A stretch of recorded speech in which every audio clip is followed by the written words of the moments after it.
Hello Power Rangers Lightning Collection fans, and welcome back to the season finale of Lightning Library Season 2, where we take a look at every entry released during 2020 for the Power Rangers Lightning Collection. And today we're going to be taking a look at the 59th overall figure revealed, and this is going to be the final release of 2020, the Hasbro Pulse exclusive Mighty Morphin Metallic Armor Pink Ranger figure.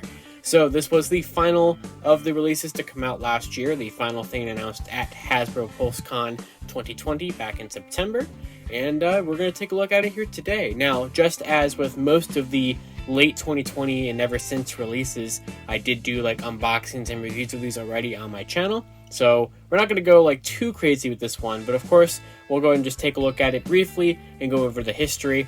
So of course we'll start with the box, which is definitely a little bit more special than usual, because it does have all that glitter texture to it. But essentially, it is basically the same box we had during the Wave 2 version, which I have right here. So we'll just pan this down a little bit. But yeah, essentially, the Wave 2 original Pink Ranger box and the metallic one share essentially the exact same style, you know, artwork is the same, the back render is even the same, except the metallic one does kind of have some of the glitter put into the little picture there. It's like a darker pink, and this is a little bit different on the bottom, so there's like slight differences, but the idea is essentially the same. But of course you get the special glitter pattern all over most of the pink on this box, and I really like it. You can actually like feel the glitter. It actually has like a actual like texture to it. Now, they did say during PulseCon that this glitter does not like shed, which is fantastic because I'm not a fan of glitter because I hate how it gets all over the place, even though it does look nice. And for the most part, this glitter does not come off. We'll just kind of rub it there for a second. Yeah,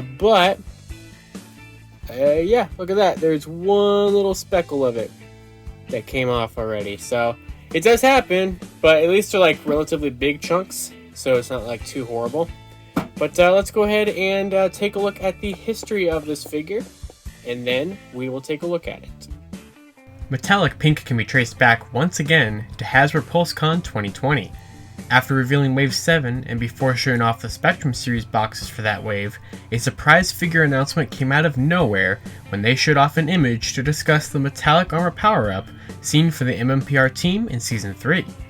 Then they revealed Metallic Pink as the 59th figure in the line, and one of the rare times a figure did not leak beforehand. One of the major reasons for it not leaking was that this figure was going to be a Hasbro Pulse exclusive release, and they usually keep their figures a little bit more protected. It would also come with a Catherine head instead of Kimberly to be an accurate Season 3 figure, and it would be the second figure after Lord Drakkon Evolution 3 to come packaged with the helmet off to the side and the civilian head on the figure. To go all in on the metallic aspect, the figure was done in a semi-translucent / glittery plastic, and would have a glitter texture to the box art as well. During her reveal, it was said that a special secret accessory would be included, which was shown in the promo shots to be her piece of the Zeo Crystal. Due to the extra features of the sculpt in the box, she would cost $24.99 instead of the typical $19.99, and would be slated for a December release. Besides finding her codename over the next few months, not much would happen until the figure released on December 10th, 2020. Today, the figure is still in stock on Hasbro Pulse, and is sitting around waiting for all of the other metallic armors releasing later in 2021. Alright, so here is Metallic Armor MMPR Pink here, and the more time goes on, the more I really actually like this release a lot. I think it's pretty cool. I mean, obviously it's a cash grab. They know that they can resell the entire MMPR team by doing it this way, but at least it is like something that actually happened in the show, you know, I can get behind that. And it's not just something like the cel-shaded version, which I feel is a real stretch. Which, you know, we'll be taking a look at that, but like, you know, literally 3 different versions of this figure. But the metallic one is pretty cool here. We'll go ahead and take it off the stand, and she'll probably drop the arrow, so I'm just going to show that off first. So the arrow effect piece is the same one we had with the original Pink Ranger and with Psycho Pink, although it's a lot more clear at the end. The other ones were basically like a pink translucent the entire way through, and this one's only kind of really at the top there. So this is pretty cool though. I mean, we've seen this many times before. A lot of this is reused from older figures, and especially the original Pink, of course. Same thing with the Power Bow. The Power Bow is the same release as the one we had in Wave 2, although it's done up in kind of a semi-translucent silverish plastic compared to like the white plastic we had in Wave 2. It still does have the connector ports at the bottom for the power blaster, so if you have the other weapons, which we will be getting with the other metallic releases, you can use it. Even though Cat, I'm pretty sure, never actually used the power bow, and Metallic Pink never used it, but it's here. Yeah, you know. Same thing with this arrow. We had this arrow, if it doesn't even want to try to focus, but we did have this arrow before in Wave 2. It's the exact same arrow. The hands are the same ones that we had during Wave 2, except they are done up in that same kind of pearly translucent plastic. So you have a karate chop hand, and you get a fist. But they are done up in that same kind of plastic and everything. You get the blade blaster, of course, and it's even just like Wave 2, where it has the silver paints where it should be white there. So that inaccuracy carried over to the metallic release as well. So that's fun. But you do get 2 brand new accessories besides the figure being done up differently. You get a Catherine head, which we'll show off in a second. And you get this piece of rubber right here, which I almost dropped there. This is her Zeo subcrystal. You can see the oval-shaped visor of Zeo Ranger 1 right there. And this does glow in the dark, which we'll show off here in a second. But that's pretty cool that they did that. And all the metallic armors are going to have it as well. But here's the figure. And, I mean, essentially it is just the Wave 2 version done up in that you see the glitter in the plastic. You can see that it's semi-translucent. It's pretty cool. I definitely like it a lot. It even kind of feels a little different. Like, the joints, I feel, are just a little looser, but, like, in a good way. Like, I don't think, it's bad or anything. The translucentness makes me maybe a little bit worried, but, like, you can see, the pins and the joints there.